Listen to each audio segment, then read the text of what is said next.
Bismillahirrahmanirrahim. Assalamualaikum warahmatullahi wabarakatuh. Selamat petang kepada semua rakan serta follower di FB Solehah Mat Taha. Okey, apa khabar anda semua hari ini? Solehah doakan agar semuanya berada dalam keadaan sihat walafiat, sentiasa diberikan kemudahan dan juga kelancaran dalam setiap urusan yang kalian lakukan, insya-Allah dipermudahkan oleh Allah Subhanahu Wa Taala. Okey, hari ini merupakan perkongsian ilmu daripada Solehah, tajuk yang ke-40 pada sesi tahun 2022 ni, alhamdulillah. Okey, anda boleh tolong share dan boleh tolong kongsikan Solehah punya link FB Live pada hari ini supaya lebih ramai orang yang akan dapat manfaat daripada perkongsian ilmu yang berkat, insya-Allah. Okey, tajuk kita hari ini adalah Aku Sayang Nabi. Siapa kat sini tak sayang Nabi kan? Kita semua sayang Nabi. Sebab tu kita lakukan selawat. Sebab tu kita ikut sunnah Rasulullah sallallahu alaihi wasallam. Sebab aku sayang Nabi ni, insya-Allah. Hai, waalaikumsalam Puan Nur Syawira Muhammad. Hai Puan Nur Syahidah Hamidi. Okey, alhamdulillah. Thank you yang bersama-sama dalam majlis ilmu pada petang ini. Alhamdulillah. Sebelum tu, jom sama-sama kita berselawat dan berdoa. Semoga Allah mempermudahkan majlis ilmu kita pada hari ini, insya-Allah. Allahumma salli ala Sayyidina Muhammad wa ala alihi Muhammad. Allahumma salli ala Sayyidina Muhammad wa ala alihi Muhammad. Allahumma salli ala Sayyidina Muhammad wa ala alihi Muhammad. Bismillahirrahmanirrahim. Allahumma aftah alaina hikmataka wa anshur alaina min khazaini rahmatika ya arhamar rahimin. Rabbi shrah li sadri wa yassir li amri wahlul 'uqdatan min lisani yafqahu qawli. Amin ya Allah ya mujib. Hai, waalaikumsalam Puan Suhaiza Rahman. Okey, alhamdulillah. Apa tanda kita ni sayang Nabi? Kita cakap kita sayang Nabi, kita buktikan dengan perbuatan, buktikan dengan perkataan, buktikan dengan hati kita. Apa bukti perkataan yang kita sayang Nabi? Perkataan. Bila kita kata perkataan tu, apa yang keluar di bibir kita? Kalau kita sayang Nabi, bibir kita tak akan berhenti untuk berselawat ke atas baginda sallallahu alaihi wasallam. Setiap hari mesti basahkan lidah kita ni. Ucapkan Allahumma salli ala Sayyidina Muhammad wa ala alihi Muhammad. Selawat ni ada banyak jenis. Tak kisahlah bersih macam mana, tetapi tujuannya sama, adalah berselawat ke atas baginda sallallahu alaihi wasallam. Jangan hentikan berselawat. Even kita sibuk macam mana pun, bibir kita setiap hari mesti berselawat ke atas baginda untuk keberkatan hidup kita dunia dan akhirat, insya-Allah. And then, apa bukti kita sayang Nabi ni? Kita buktikan dengan hati kita macam mana? Bila cakap pasal hati ni, hati adalah perasaan yakin, percaya. Bagaimana kita tawajuh, kita percaya bahawa Rasulullah sallallahu alaihi wasallam ni sentiasa hidup dalam hati kita. Walaupun baginda telah wafat, tetapi segala ilmu, segala dakwah, segala apa yang telah diajarkan kepada kita hidup dalam jiwa kita. Sebab tu kita hari ni jangan tinggalkan sunnah Rasulullah sallallahu alaihi wasallam sebagaimana Rasulullah didik kita dalam kita hidup berumah tangga. Apa yang kita laksanakan setiap hari? Bagaimana kita nak hidupkan sunnah Rasulullah? Makan kita mulakan tak dengan baca Bismillahirrahmanirrahim. And then bagaimana kita masuk ke rumah menggunakan kaki apa? Sunnah Rasulullah ni terlampau banyak. Sebagaimana Rasulullah hidup bahagia, hidup aman damai, walaupun telah dijamin masuk syurga, walaupun seorang yang maksum, baginda hidup sama macam kita, malah lebih baik daripada kita, daripada kualiti ibadah, daripada kualiti kehidupan, keberkatan, semua Rasulullah sallallahu alaihi wasallam menunjukkan contoh yang sangat terbaik. Walaupun Allah telah menjamin baginda Rasulullah sudah pasti orang yang akan masuk ke syurga Allah, tetapi kenapa baginda sampai sepanjang hayatnya masih lagi solat, sampai bengkak-bengkak kaki, mengadakan solat solat sunat tanpa missing setiap hari. Kenapa?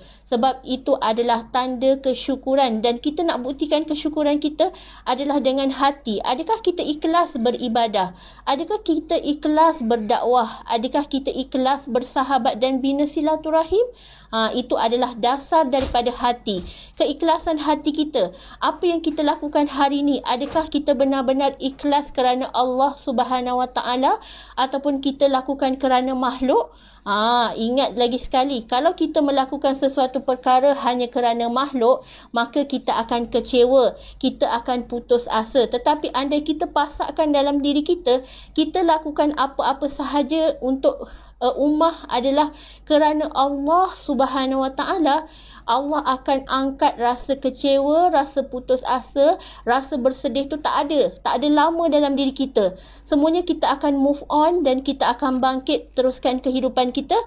Sebab solat terkesan dengan satu ayat di mana nanti bila kita masuk ke dalam kubur, tak ada siapa yang menemani kita. Kita seorang-seorang. Kita mati, kita seorang-seorang dalam tu. Kita nak minta tolong suami kita, kita nak minta tolong anak kita nak minta tolong mak ayah kita. Tak ada siapa yang akan mendengar kita. Tetapi yang akan menolong jenazah di dalam kubur adalah amal kita, adalah jariah kita. Apa yang kita sumbangkan untuk negara sepanjang hayat kita? Adakah kita banyak bersedekah? Adakah kita banyak membantu orang lain? Adakah kita berdakwah mengikut tuntutan Allah Subhanahu Wa Taala, di mana Allah telah wajibkan kita semua berdakwah. Kewajipan berdakwah adalah ke atas semua manusia. So kalau kita tak berdakwah, Allah akan persoalkan nanti dekat hari akhirat, kenapa engkau hidup dekat dunia tak ada sedikit pun engkau nak dakwah pada orang, nak ajak kebaikan, nak ajak kepada mendekatkan diri kita dengan Allah Subhanahu Wa Taala tu tak ada. Malah kita rasa bangga buat maksiat, rasa seronok kalau buat dosa tu, tak rasa bersalah langsung. Na'udzubillah min zalik.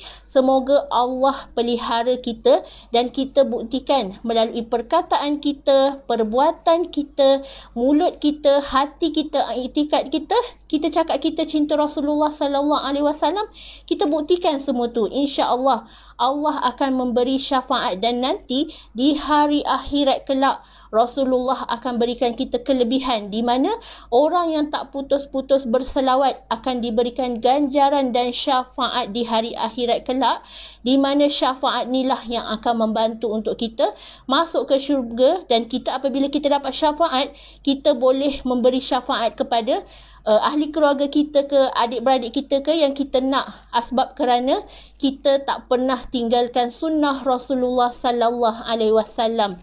Okey, yang seterusnya, tunjukkan contoh dan akhlak teladan yang baik. Kita kata kita cinta Nabi, so kita tunjuklah apa yang Rasulullah ajar pada kita. Sebagaimana Rasulullah sangat terkenal dengan 4 sifat baginda, iaitu seorang al-amin, seorang al-amanah, seorang at-tabligh, seorang yang al-fatanah. So semua tu kita kena pegang dan kita cuba untuk contohi. Jangan kita tinggalkan semua perkara kebaikan kalau kita tak mampu buat semua. Ada orang dia stres, dia kata, alah aku tak mampulah nak mengaji, tak mampulah nak buat solat sunat.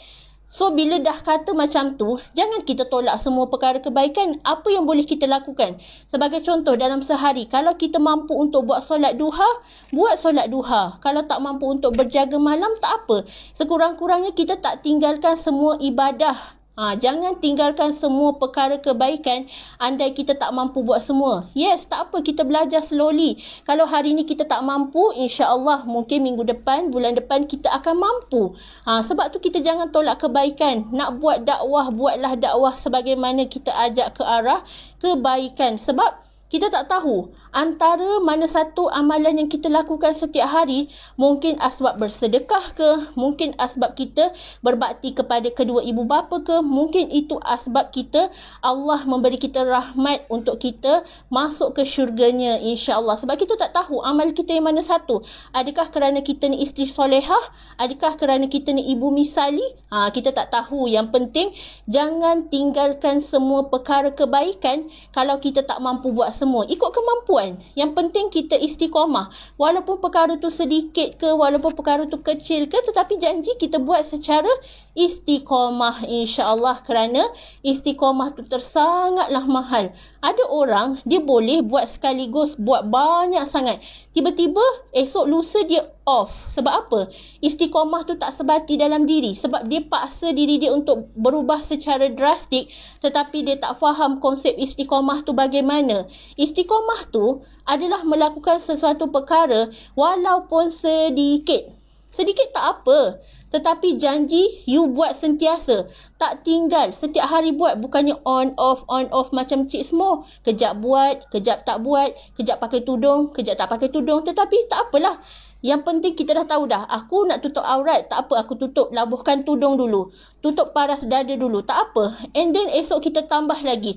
Okey, hari ni aku nak keluar, nak pakai handsock, nak pakai stokin. Ini adalah perubahan yang istiqamah di mana kita sentiasa tambah baik.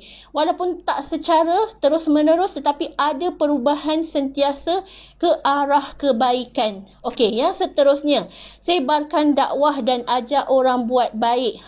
Ni adalah antara perintah dan suruhan daripada Rasulullah sallallahu alaihi wasallam, dan juga Allah sendiri telah berfirman di dalam ayat Al-Quran, kewajipan berdakwah adalah ke atas semua umat Islam. Kalau tak berdakwah, banyak sangat tanggungjawab kita kan. Nanti Allah akan persoalkan kenapa tak berdakwah dalam keluarga, kenapa tak berdakwah di sekolah, kenapa tak berdakwah kepada jiran sebelah, kenapa tak berdakwah kepada adik-beradik. Semuanya akan disoal. So tugas kita, adakah kita dah berdakwah sehabis baik? Dakwah tu adalah juga untuk memperbaiki diri kita. Sebab kadang-kadang kita nak berhijrah. Tak perlulah kita nak tunggu kita jadi sempurna, sebab manusia tak akan pernah sempurna. Tak perlu kita tunggu sampai kita nak jadi ustazah, nak jadi ulama baru kita nak berdakwah. Tetapi mulakan sekarang. Mulakan dengan apa yang kita dah ada sekarang ni. Sebab bila kita berdakwah, sebenarnya kita memperbaiki diri kita.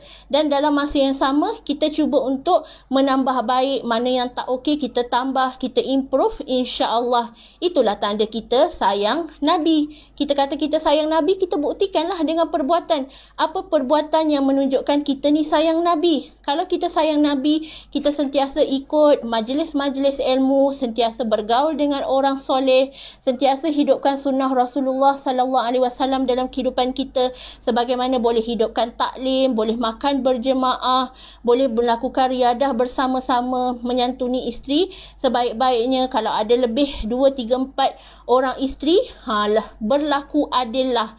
Sebab poligami ni memang dibenarkan dalam Islam. Bukanlah kata kalau poligami tu berdosa, tak. Yang penting suami tu mampu dan dia mampu untuk berlaku adil kepada semua isteri-isterinya, insya-Allah. Dan memang telah dijanjikan payung emas kepada semua isteri-isteri yang rela dan reda. InsyaAllah ada bahagian dan hadiah daripada Allah Subhanahu Wa Taala, insya-Allah. Dan seterusnya, Rasulullah tak pernah tinggal solat malam. Bangun solat malam, cuba usaha buat tahajud, buat solat hajat, buat solat witir, insya-Allah hati kita akan tenang, jiwa kita akan sentiasa bahagia. Sebab ada tanda yang telah Allah tunjukkan, mereka yang rajin bangun tahajud ni, wajah dia sangat berseri-seri, cantik. Kita suka tengok muka dia lembut sangat. Hati kita sejuk nak berkawan dengan dia. Macam ada satu roh, yang mana roh tu sama-sama mengajak kita ke arah kebaikan. Mungkin bila kita tengok kawan-kawan kita selalu bagi tahu bangun malam, buat solat tahajud, kita lihat apa antara perubahan drastik dalam diri dia, yang mana sebelum ni kita kenal dia, dan kita nampak perubahan tu dan kita bahagia tengok dia berubah kerana Allah Subhanahu Wa Taala. So jangan tinggalkan bangun malam. Even kalau kita tak mampu untuk bangun malam sebab ada anak kecil dan sebagainya, kita usahakan untuk buat solat sunat nafil sebelum tidur. Buat solat sunat taubat ke, buat solat sunat tasbih ke sebelum tidur pun tak ada masalah. Yang penting kita lakukan solat sunat tu untuk menampung segala kekurangan solat fardu kita. Sebab kadang-kadang kita tak tahu kan, mungkin dalam kita melakukan solat zuhur tadi kita tak khusyuk, kita ada tertinggal rukun-rukun tertentu, rukun-rukun sunat. So kita dekat sini insya-Allah kita perbaiki dari semasa ke semasa, dan kita nekat dekat dalam diri kita nak jadi yang terbaik. Bukannya makin teruk, makin menyombongkan diri kita, sebab kita hari ni memang perlu kepada ilmu. Memang perlu kepada ilmu dan juga sahabat-sahabat yang sentiasa support antara satu sama lain. InsyaAllah mencontohi sunnah Rasulullah sallallahu alaihi wasallam, kita sentiasa hidupkan apa-apa yang perlu kita lakukan secara istiqamah dalam kehidupan kita. Kita lakukan berjemaah, ajak anak-anak, ajak solat berjemaah, ajak mengaji, tadarus berjemaah. InsyaAllah kita pun dah nak masuk bulan Ramadan kan. Bulan Ramadan gandakan ibadah kita. Kalau hari-hari biasa kita tak lakukan ibadah tersebut, and then kita gandakan di bulan Ramadan. Sebab boleh jadi ini Ramadan kita yang terakhir, wallahu alam, kita tak tahu. Yang penting mesti ada usaha dalam diri kita. Aku nak jadikan Ramadan kali ni adalah Ramadan yang paling istimewa. Nak jadikan Ramadan kali ni Ramadan yang paling cemerlang, yang paling aku lakukan the best dalam kehidupan aku. Nekat, niat, siap-siap. Bila kita dah jaga niat kita, ingat, niat yang baik tu Allah pasti akan permudahkan. Jangan kita pandang remeh yang kita tahu Ramadan ni nak pergi bazar Ramadan, nak makan apa, nak berbuka apa. Itu yang kita fikir. Nak beli baju raya.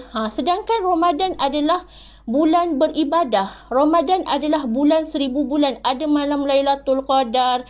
Kita digalakkan untuk gandakan amalan kita. Kita digalakkan untuk banyak bersedekah, banyak infak, berbuat baik kepada sesiapa sahaja. Gandakan amalan di bulan Ramadan, kerana Ramadan ni banyak sangat pahala yang telah Allah janjikan dan kelebihan-kelebihan yang ada, insya-Allah. Okey. Soleh ucapkan terima kasih kepada anda semua yang bersama-sama dalam sharing santai majlis ilmu yang Soleh cuba sampaikan setiap hari, insya-Allah dengan izinnya. Okey, Soleh doakan anda semua sentiasa beroleh kasih sayang Allah, beroleh husnul khatimah, dimasukkan ke dalam syurga tanpa azab, tanpa hisab, insya-Allah. Okey. Wabillahi taufiq wa hidayah. Wassalamualaikum warahmatullahi wabarakatuh. Terima kasih semua.